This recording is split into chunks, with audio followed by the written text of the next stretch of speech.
David and I met when we were 18, and we took a little while to have a family.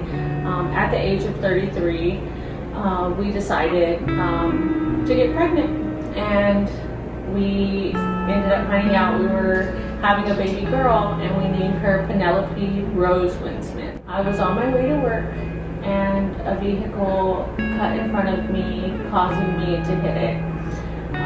Then the car got thrown onto oncoming traffic, causing a 4-car pileup. The OB had asked me, do you want to do a C-section? And I said, do whatever you need to do to save Penny's life. And I was actually prepared to die because I really wanted my daughter to live. The doctor came in and let us know that Penny had some extreme and extensive damage to her brain. She had an active brain bleed and she needed to be transferred to Dale Children's immediately. We went to meet Penny in the NICU. Me and David put our hands in the isolette and we held her hand and talked to her, and I told her that Mama was there. I opened her isolette little door and I started singing happy birthday to her, and she started moving. Started welling her arms, and everybody started crying. After that, we had a 3-month NICU journey, and our conversation for our family really changed pretty quickly from how do we fix this, how do we make her better, to what do we do now. They kind of encouraged us to make memories with Penny in a way that we never even thought about because we've never been in this situation. And things that were just natural to me, photo shoots, wardrobe, and Dad did music. So the shows on the porch, I would just go out there and play. We would do a couple hours, right? And then for like a little 5-minute period, Rose would dress up, and then she would dress Penny up, and they would come out and sit next to me while I played. And we finally got to bring Penny home to experience the sun, her garden, her bed. It just meant everything. These little things meant so much.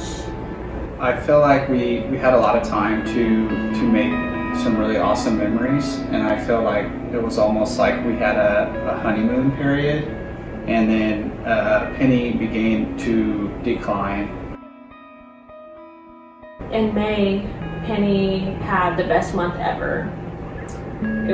She had Mother's Day with me, and that was really a dream that she really fought for every single day of her life, but for her to be there with me on Mother's Day meant everything.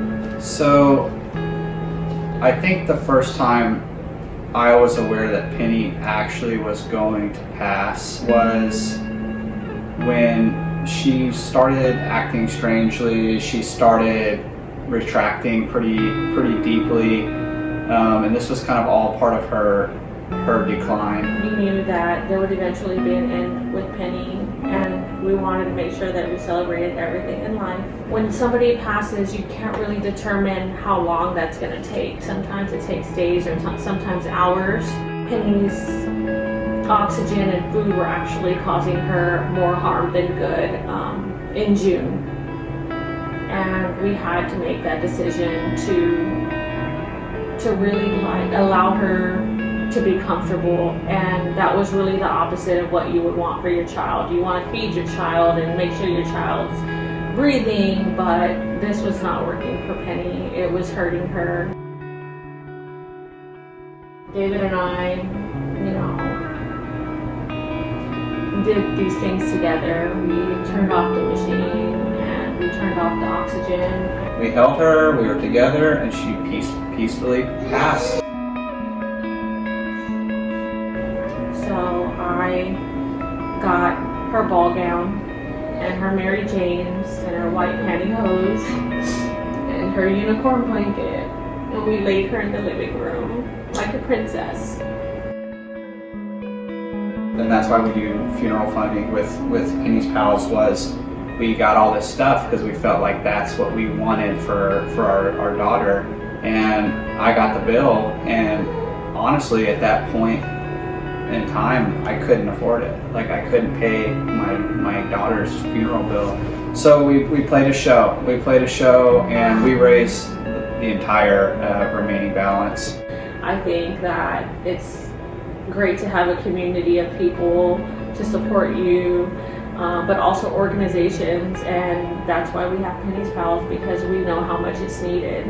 I think we want to push forward in the future and continue our efforts and forever memories and funeral funding for all our pals.